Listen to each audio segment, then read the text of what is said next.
algo em torno de 6 anos isso para conseguir esse acréscimo, laudo. esse laudo, né, da CETESB para avançar. Eu acho que já vem há 6 anos a Prefeitura de Araçatuba vem discutindo essa situação para conseguir chegar nesse momento. Parabéns, Araçatuba. E atualmente o local tem capacidade para receber 180 toneladas de resíduos por dia. O secretário municipal de Meio Ambiente de Araçatuba, o Lucas Proto, ele disse que a ampliação representa um importante ganho para a cidade, que poderá lidar de forma mais eficiente com a produção de resíduos domiciliares, além de garantir a destinação adequada do lixo, e desses materiais por mais 24 meses. Voltando a Birigui, a prefeitura assinou contrato emergencial com a empresa Translocave Limitada, a mesma que presta o serviço de transporte coletivo no município para alugar veículos para o transporte de pacientes. A empresa deverá disponibilizar 5 veículos, sendo um micro-ônibus, 2 veículos leves e 2 veículos tipo van executiva. O contrato será pelo período de 3 meses ao custo de R$171 mil.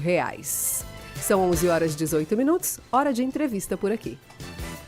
Muito bem, 11h18, vamos conversar com o Aires Galego, consultor de cidadania. Aires, prazer receber você aqui no Quarto Poder. Esse é um tema bastante interessante e a gente vê que vem crescendo e muito as pessoas que estão buscando a sua cidadania. A gente sabe que é um processo complexo e tudo mais, e aí a gente trouxe você para esclarecer alguns pontos importantes. Primeiro deles, o que é a dupla cidadania. Aires, bom dia, seja bem-vindo. Bom dia, muito obrigado pelo convite.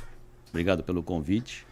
E a dupla cidadania, na verdade, é a possibilidade que nós temos, principalmente quem é descendente de português, espanhol, italiano, francês, alemão, o que for. Tá? E a Constituição permite que você tenha uma ou duas, ou até 3 cidadanias. Tem casos de pessoas, inclusive da minha família, que tem 3 cidadanias. Tem a brasileira, nasceu aqui. E que você não perde ela. Não perde. E você tem a cidadania, ele tem a cidadania espanhola, como eu tenho, e também ele tem a do Reino Unido.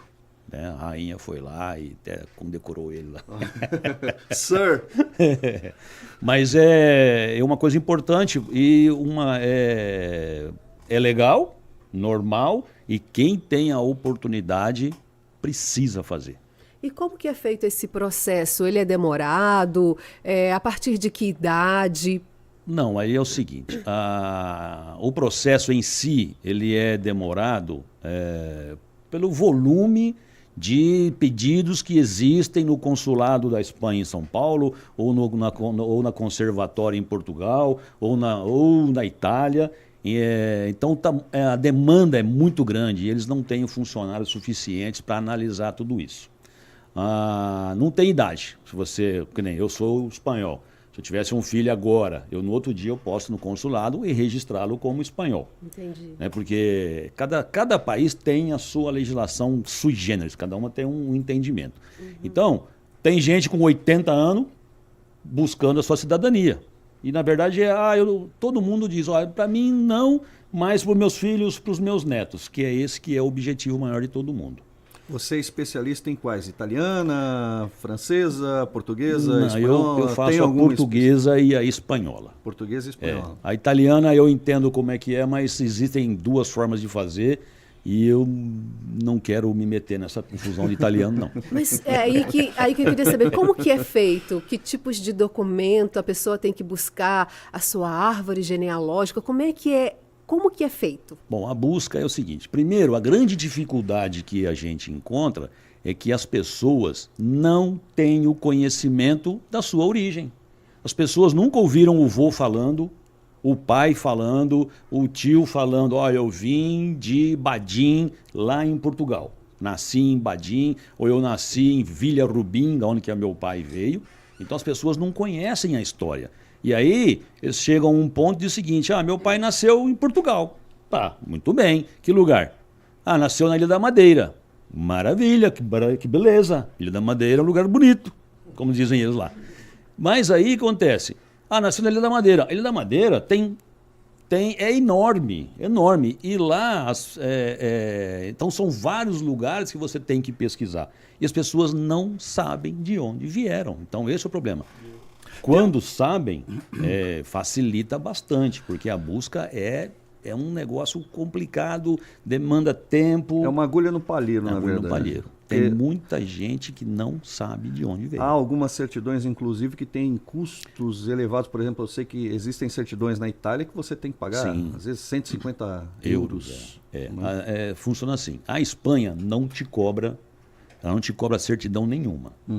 Mas você tem que fazer, primeiro, tem que saber. Vou falar de mim. Meu pai nasceu em Villarrubim, em Oência, nas Montanhas de León. E então, meu pai veio de lá já com 12 anos, nós sabemos a história, entendemos, eu tenho cidadania há mais de 30 anos. Todos os seus irmãos? Todos os meus irmãos têm, todo mundo, meus sobrinhos todos têm. Todos são os 20? Quantos são? São 14 irmãos, né? E aí mais 14. uns 70 sobrinhos, aí tem mais grande. sobrinhos que já tem filhos, então é gente pra caramba. Então, a Espanha não cobra. A Portugal, ela cobra, acho que é 35 euros cada certidão, mais uma despesa, mais uma taxa e tudo mais. A busca em Portugal é um pouco mais fácil, assim dizer, porque Portugal digitalizou todas as certidões de batismo, casamento e óbito que eram feitos nas paróquias desde 1575 até novembro de 1911. Mas não é um processo que você vai lá e procura lá, Sérgio Vianney e acha. Não, são os livros mesmo. Você tem que saber da onde que veio. Veio de Badim. É um trabalho de garimpagem. Garimpagem, mas de qual paróquia? Porque lá era registrado na paróquia. Então você imagina só, vamos pegar Birigui. Birigui tem a paróquia Nossa Senhora de Fátima, Sim. tem a paróquia da Matriz, tem a outra no São Brás. Cada uma delas fazia isso. Então, além de saber da onde que cidade que é, de qual freguesia que é e de qual paróquia nessa freguesia. A Ilha da Madeira tem 89 freguesias, com várias paróquias, mais de 100 paróquias. Então, é complicado. O Aires, a gente viu que desde 2016, por aí, aumentou pedidos, né, no Brasil. Aqui em Birigui, depois de pandemia e tal, você notou um aumento também? Você vem notando um aumento ou tranquilo? Não, o aumento ele vem acontecendo pela curiosidade também, pela necessidade, e aí o país vem enfrentando situações complicadas, e com o advento da última eleição, a coisa foi um crescente uma procura muito grande. Muito, muito grande. Todo mundo preocupado com o futuro e todo mundo quer fazer o quê? Eu quero ir embora daqui, ou pelo menos meus filhos. Ou pelo menos o que te garante também acesso a outros países, por exemplo, viajar para determinados países, onde você tem um passaporte de determinada nacionalidade que em que pese o passaporte brasileiro, ele te dá uma série de vantagens em alguns países, Sim. sem dúvida, mas é óbvio que você tem um passaporte europeu, ele tem um peso diferente. Não, o passaporte brasileiro, para eu entrar na Europa, eu não preciso de visto, não tem necessidade. É bem tranquilo. Estão falando agora em ter o visto e tal, mas por enquanto o passaporte brasileiro me dá acesso aos países da Europa sem necessidade de visto. É claro que eu ter um passaporte espanhol, ou italiano, ou português, e todos têm o mesmo peso, todos têm. O italiano é mais importante? Não. É isso que eu ia Português te mais perguntar agora, importante? inclusive. Não. Todos são vermelhos e todos eles têm o mesmo peso para todo mundo. Então, quando você tem um passaporte desse, para você entrar pessoal para ir para os Estados Unidos, precisa de visto, tem que ir no consulado, gasta-se um dinheiro, é um tempo de espera muito grande. Se eu tenho o passaporte, eu entro no Visa Extra, no governo americano, eu digo, eu estou indo para os Estados Unidos tal dia, vou ficar tantos dias, e eu mando uma cópia do meu passaporte para eles, e aí em 72 horas eu recebo um e-mail com um QR Code, válido por 2 anos, para eu entrar nos Estados Unidos. E eu entro com o passaporte espanhol, ou italiano, ou português, sem problema nenhum. E a mesma coisa na Europa. Uma coisa é você estar lá como turista por 90 dias, e a outra é você estar lá morando, vivendo com um passaporte, tanto faz um ou outro, em toda a Europa, e você pode estudar, trabalhar, fazer uma pós-graduação. Tem várias e várias vantagens. A que eu sempre digo que é mais importante, a maior vantagem que tem é você pegar um filho seu, estudar numa universidade de Coimbra, Uma universidadezinha sem Quase peso. nada. Vai lá, vai estudar, fazer direito em Coimbra, gastando quase nada. Quase nada. 800 euros por ano. Ao passo que, se você for brasileiro estudar lá, você vai gastar 18 mil euros ano. Porque pra você estudar vai, lá. você vai ter toda a questão Ser cidadão europeu. Os exercícios, para você, exatamente, essa situação envolvendo os custos, né, Exatamente. de estudar fora do país. Isso né? não tem se preço. você colocar na balança, sem dúvida nenhuma, Não vai... tem preço.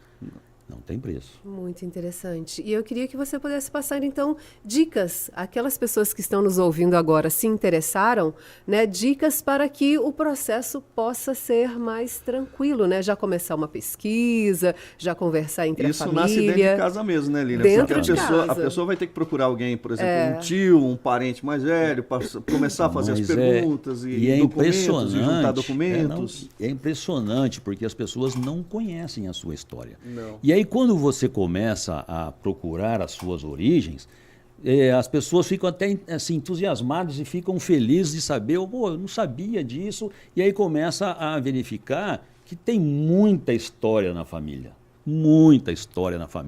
da família, e aí você começa a dar valor. Agora, saber a origem exata é o pontapé inicial para começar, porque senão...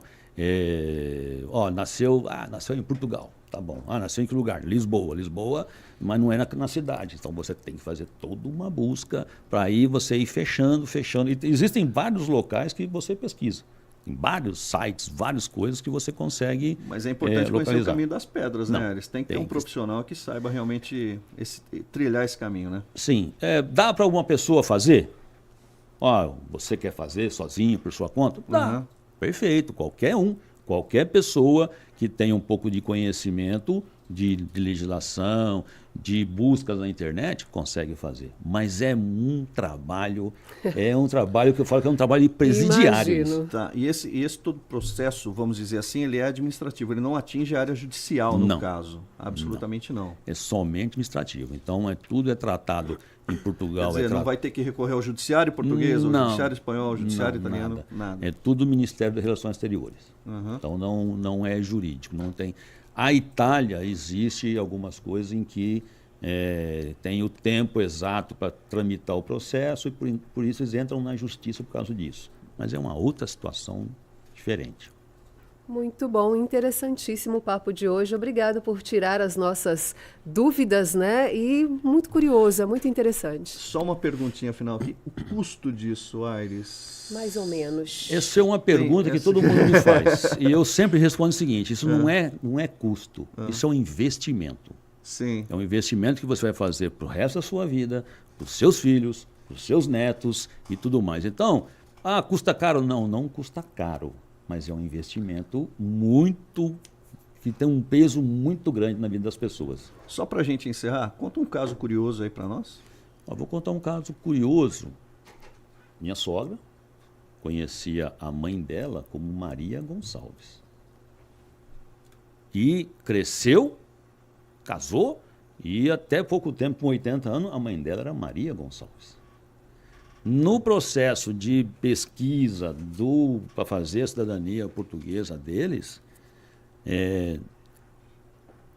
o nome dela era Maria Gonçalves, que nasceu em Badim, que tinha 13 anos quando casou. Nas pesquisas que eu fui fazendo, eu demorei 6 meses para localizar esse documento, descobriu-se que o nome dela era Maria de Jesus Batista. E eu cheguei lá na minha sogra e falei: dona Nair, quem é Maria Jesus Batista? Falou: não conheço. Falei: quem é Maria Gonçalves? Minha mãe. Falei: mas sua mãe não é Maria Gonçalves, sua mãe é Maria de Jesus Batista. Falou: não, minha mãe é Maria Gonçalves. E aí precisou trocar todos os documentos, o pessoal aqui, tudo para poder. E aí que ela viu que... Por quê? Porque ela era filha de Manuel Gonçalves e também, então ela era Maria do Gonçalves e virou Maria Gonçalves. Quase um Coisa- telefone sem coisa fio da aí, né? terrinha. Cara, obrigadíssimo pela sua participação Eu aqui com a agradeço. gente. Obrigado mesmo. E as pessoas que tiverem um pouco mais de interesse aí, podem entrar em Estamos à contato. disposição, Tá se certo. for preciso. Obrigadíssimo. Obrigado a Muito você, obrigada. São 11h32, sempre interessante os papos por aqui. E continue com a gente porque ainda tem notícias da polícia, notícias do esporte e, claro, continuamos de olho em Birigui e nas cidades vizinhas para comentar com vocês. E hoje tem o WhatsApp também. WhatsApp, Tem o muito WhatsApp importante. também. Você que